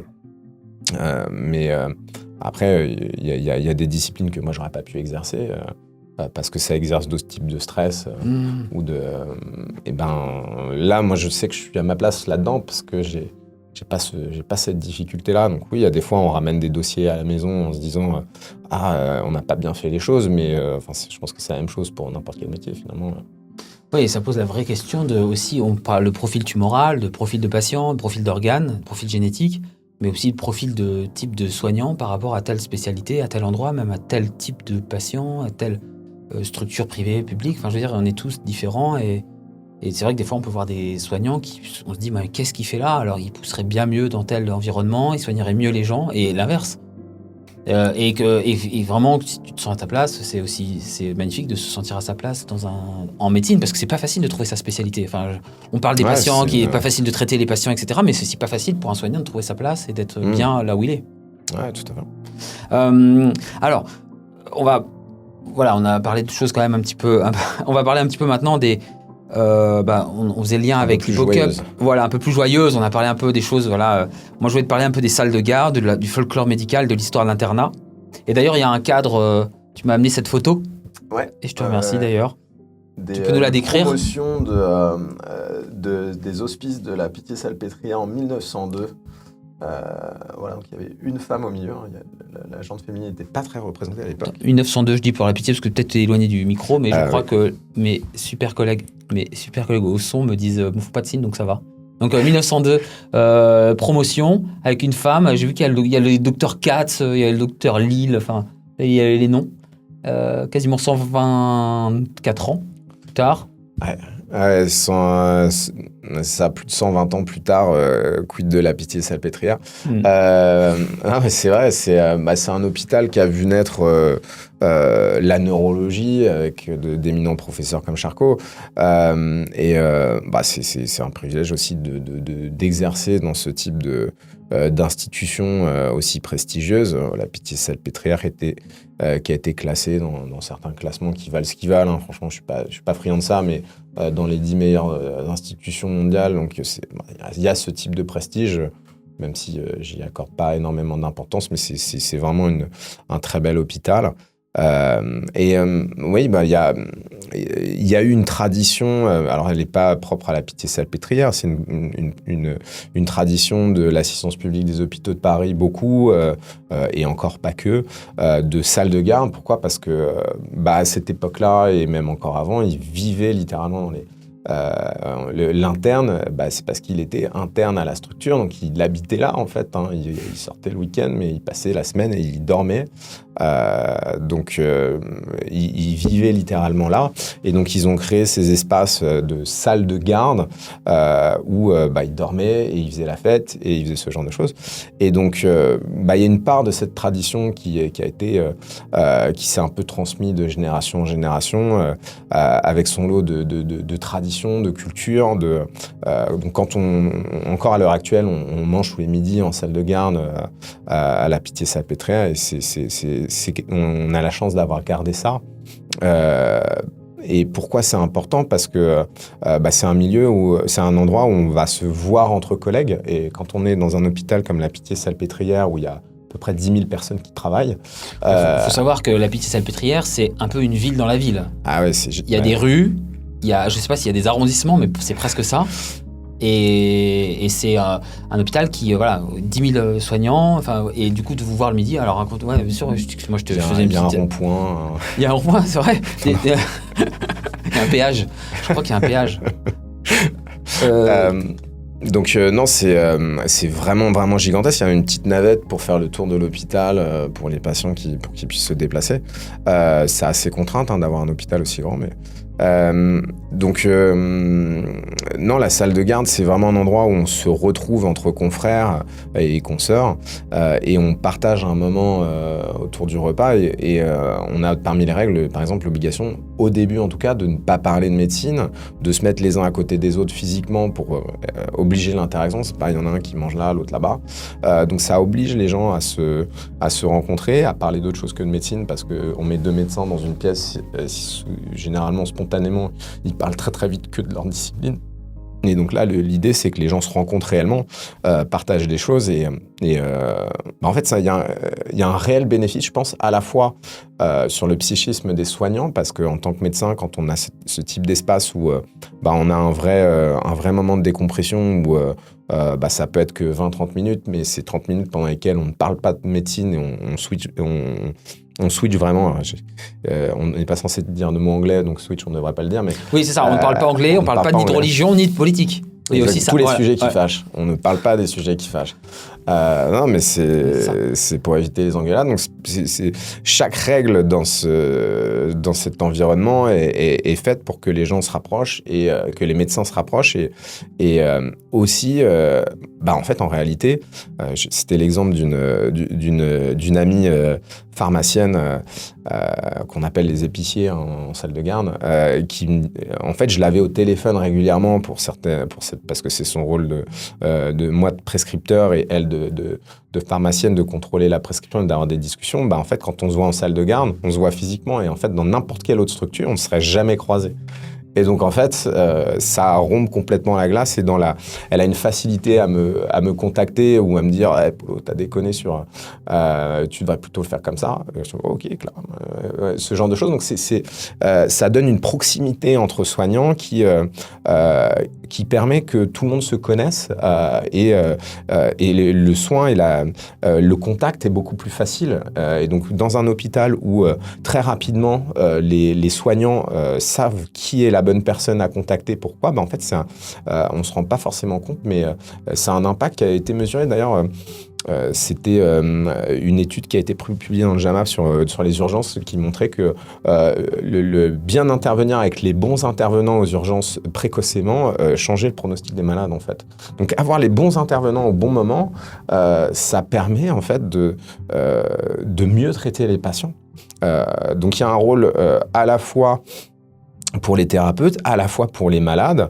Donc, je pense que c'est vraiment très important de conserver cette particularité nationale, parce que ça dérive d'une vieille tradition, mais qu'on ne retrouve dans aucun autre pays. C'est-à-dire que ce soit en Angleterre, où moi je suis allé pratiquer, aux États-Unis, où en fait, ça n'existe pas ailleurs, les salles de garde. C'est vraiment quelque chose d'assez unique de la tradition française. Ouais, c'est ça. Et d'ailleurs... la culture hospitalière française, je parlais du lien entre le folklore médical et la résilience des soignants, et ça a une vraie fonction. Alors, est-ce que le fait que les soignants aillent manger au self, où ils se côtoient moins, ils ne s'assoient pas à côté, ils ne décompressent pas, on peut dire que c'est peut-être une perte de chance pour le malade. Hein. Pour tout le monde. Pour tout le monde, voilà. Pour tout le monde, c'est plus de burn-out du milieu médical. Par exemple, à l'Hôtel-Dieu où j'étais, j'avais la fonction d'économe. L'économe, c'est quoi l'économe ? L'économe, c'est celui qui, dans la salle de garde, alors, il organise déjà des améliorés. Les améliorés, c'est des moments où on essaye de faire un peu mieux que la cantine. Alors, il faut savoir qu'en salle de garde, on a généralement la nourriture des patients. Donc, il faut s'accoutumer de ce genre de choses.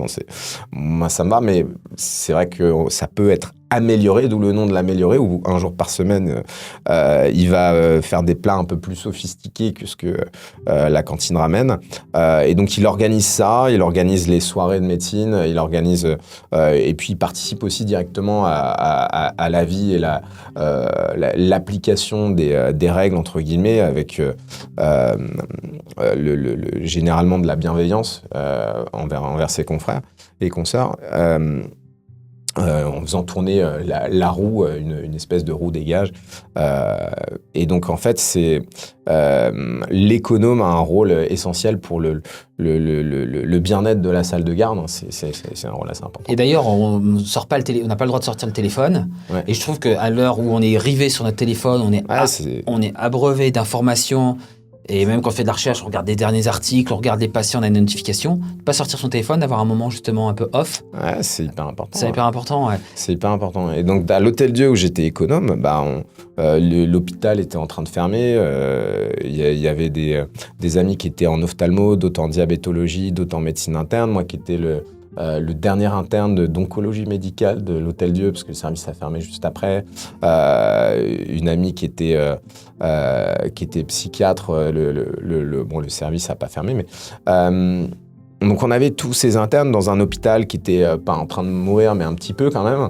Il n'a pas fermé, hein, il reste encore notamment la psychiatrie à l'Hôtel-Dieu, donc il n'a pas fermé, il reste encore de l'activité, mais beaucoup de services sont fermés juste après nous, donc un côté un peu à moitié en train de mourir, donc en salle de garde, on se retrouvait pour se raconter un peu nos mauvaises histoires ou les choses qui se passaient, et c'était un moment de vrai partage, mais ça a eu un rôle hyper important de décompression. Et d'ailleurs, ce groupe d'amis de l'Hôtel-Dieu, on est encore copains, on part encore en vacances à l'heure actuelle, et c'était en 2012, donc on est resté une vraie bande de potes soudés, quoi. Donc ça crée une réelle union entre les soignants. Il faut savoir que quand même, le taux de suicide chez les soignants est plus important que la population générale, que le taux de suicide chez les internes est important, bien plus supérieur à donc voilà, c'est une soupape. Et justement, je voulais qu'on en parle ensemble, parce que on a des atomes crochus avec ce folklore, et je pense qu'il faut je connais pas du tout, tu sauras bien plus me le dire que moi. Est-ce qu'il y a une reconnaissance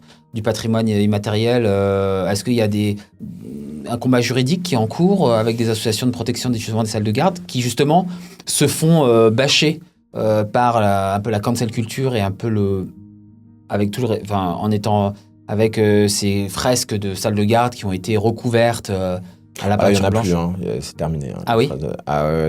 C'est fini dans le sens, les fresques anciennes, alors on peut en redessiner, hein, mais il y a une directive de la DGOS qui a dit en février 2022, que toute représentation dans les salles de garde à caractère sexiste ou pornographique devait être enlevée.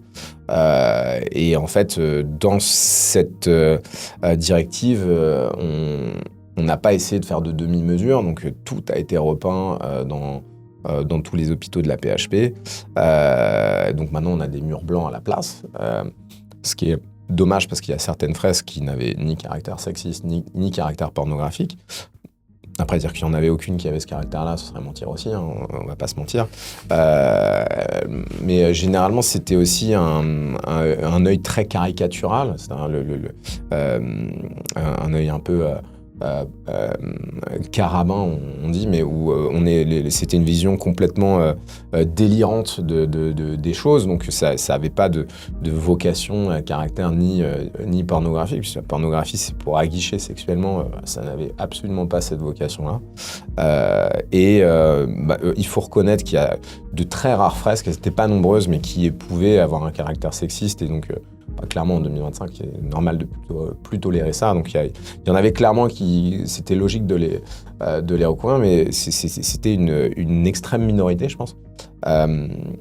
Mais bon, on a tout repeint, et je pense que ce patrimoine va se reconstruire au fur et à mesure du temps avec des nouvelles règles, c'est-à-dire que oui, ce sera plus prude, et oui, on fera des choses différentes, mais moi je suis assez convaincu qu'on va reconstruire ça au fur et à mesure du temps avec des nouvelles règles pour que les jeunes qui Il y a encore des jeunes qui sont très actifs sur ça. Il y a la relève est là et ça c'est bien. On a eu peur avec le Covid parce qu'avec le Covid, il y a eu une période longue pendant laquelle les salles de garde ont fermé, la communication entre les générations et une espèce de fossé qui s'est fait, on le sent hein, même à l'hôpital.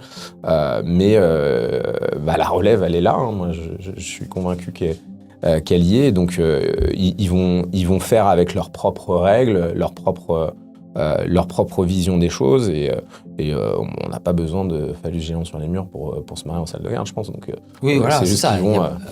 Ils vont faire leur chose, quoi. Ouais, il n'y a pas que de la blague graveleuse en salle de garde, il y a aussi autre chose. C'est quoi d'ailleurs, toi, ton souvenir le plus mémorable d'un tonus qui est les fêtes à la fin de chaque semestre où on fête la fin du semestre, parce quand on est interne, on passe dans des hôpitaux tous les 6 mois. C'est quoi ton souvenir le plus... J'en ai pas mal. Je me souviens d'un enterrement qui est une tradition de salle de garde. Donc, pendant un tonus, on va mettre dans un cercueil celui qui termine son internat et lui faire parcourir... généralement, c'est le tour de l'hôpital avec une fanfare derrière. Donc, c'est la tradition de l'enterrement. Donc, on fait ça aussi pour ceux qui ont terminé leur clinica. Et donc à l'Hôtel-Dieu, on avait enterré 2 chefs de clinique. On avait fait une procession sur le parvis de Notre-Dame avec la fanfare derrière. Donc c'est avec une procession. C'était vraiment chouette, quoi. Il y avait vraiment. Donc il y avait plein de gens qui étaient des touristes qui venaient voir, qui comprenaient pas ce qui se passait avec. C'est incroyable quand ils pensent. Aurélien et Olympe qui étaient dans le cercueil qu'on a échangé au bout d'un moment parce qu'on les enterrait tous les deux. Et voilà, non, ça c'est des souvenirs, c'est incroyable. Moi j'ai été moi-même enterré. J'ai failli mourir parce que le cercueil est hyper lourd et on a failli me lâcher. J'ai vraiment cru que j'allais crever. Mais 2 fois parce que aussi il y a des traditions de nous jeter des trucs dessus. Il y avait tellement de farine dans ma figure que j'ai cru que j'arrivais plus à respirer. Mais ça c'est bon, c'est anecdotique parce qu'en fait tout était super marrant et moi c'est des souvenirs. Je suis limite en train de dire que j'ai failli crever mais que c'était super. Mais justement, la mort, on parle de la mort. On parle de la mort. On parle justement, voilà. Donc, la nuance est ténue. Ouais, non, c'est incroyable. C'est incroyable. Ça me rappelle, moi, ces souvenirs aussi de. Moi, j'ai pas été enterré, tu vois. Je suis toujours vivant. Ça me regarde, mais j'aimerais bien me faire enterrer un jour. Mais tu vois, c'est bizarre, c'est ce que je te dis, tu vois. Dit comme ça, ouais. Ouais, c'est comme ça. Mais, voilà, les internes actuels, voilà, t'as assisté à une fête, un événement et une fête mémorable. Le bal de l'internat, tu l'avais fait? T'étais venu? J'avais raté cet événement-là. Un de mes grands regrets. J'avais pas pu faire le bal de l'internat. Il faut savoir qu'il y a justement, c'était pour sublimer l'horreur des hôpitaux. Enfin, faut dire que. Ouais. Alors, peut-être que justement, est-ce que dans nos hôpitaux, on a des. Enfin, faut voir ces internes, petites promotions qui vivaient à l'hôpital, qui pendant des années, pour oublier. Et je sais qu'ils faisaient des fêtes qui étaient, mais peut-être qu'il y avait une autorisation de l'administration, parce que l'administration a quand même tendance un peu à serrer les boulons, alors pas autant sur les fêtes, mais on m'a raconté des histoires où il y a des gens qui ont fait venir des éléphants, ils ont mis la voiture du patron sur le 2e étage à Beaujon. Il y a des histoires, mais incroyables. À Tenon, ils avaient piqué le bureau du directeur de l'hôpital. Ils l'avaient mis au milieu de la salle de garde. Ils l'avaient repeint en vert dessus. Ils avaient mis un filet pour faire jouer au ping-pong dessus. Et le directeur est venu dans la salle de garde. Qu'est-ce que vous avez fait de mon bureau? Parce qu'il suspectait. Il avait sous les yeux son bureau. Il s'en est même pas rendu compte. Il y a des genres d'histoires. C'était une autre époque. C'est un peu vrai. Moi, j'ai pas connu ça, mais il y a eu des histoires assez folles. Ouais. Assez folles. Alors, moi, on va revenir un petit peu, et ça va être un petit peu le dernier sujet, parce que c'est un peu justement, tu es fan d'intelligence artificielle, enfin, tu utilises beaucoup la data qui prend de plus en plus de place dans nos vies. Justement, on en pourra en parler de cette place justement qu'elle a. L'intelligence artificielle, qu'est-ce que tu utilises toi au quotidien? Quel est ton usage de l'intelligence artificielle? C'est pas super original, mais j'utilise beaucoup ChatGPT. J'essaie de me tenir à la page parce que je pense que ceux qui ne le font pas vont le subir. Donc il y a besoin de faire cet effort pour maîtriser ces outils, savoir qu'est-ce qu'on peut leur demander, qu'est-ce qu'on peut leur faire raisonnablement et surtout, quelles sont leurs limites et à quel moment il faut dire non, stop, là, t'es en train de raconter n'importe quoi, je vais aller vérifier. C'est surtout ce versant-là qui est hyper essentiel, surtout entre nous en tant que médecins. On ne peut pas se permettre de pas être le gardien de but qui fait que on a arrêté Donc on doit toujours avoir cet œil critique et alors maintenant les outils comme ChatGPT ont aussi la possibilité de sourcer, c'est-à-dire de donner les sources. Donc très fréquemment dans les recherches ChatGPT que j'ai, je consulte les sources qu'il me propose pour essayer d'aller voir la pertinence de ce qu'il me dit. Donc c'est un outil qui est formidable, qui au début était un outil très rédactionnel où le fond scientifique était beaucoup trop de ce qu'on appelle d'hallucination, c'est-à-dire des moments où il va inventer une réalité plausible. Donc parfois, il peut dire avec énormément d'assurance une énormité.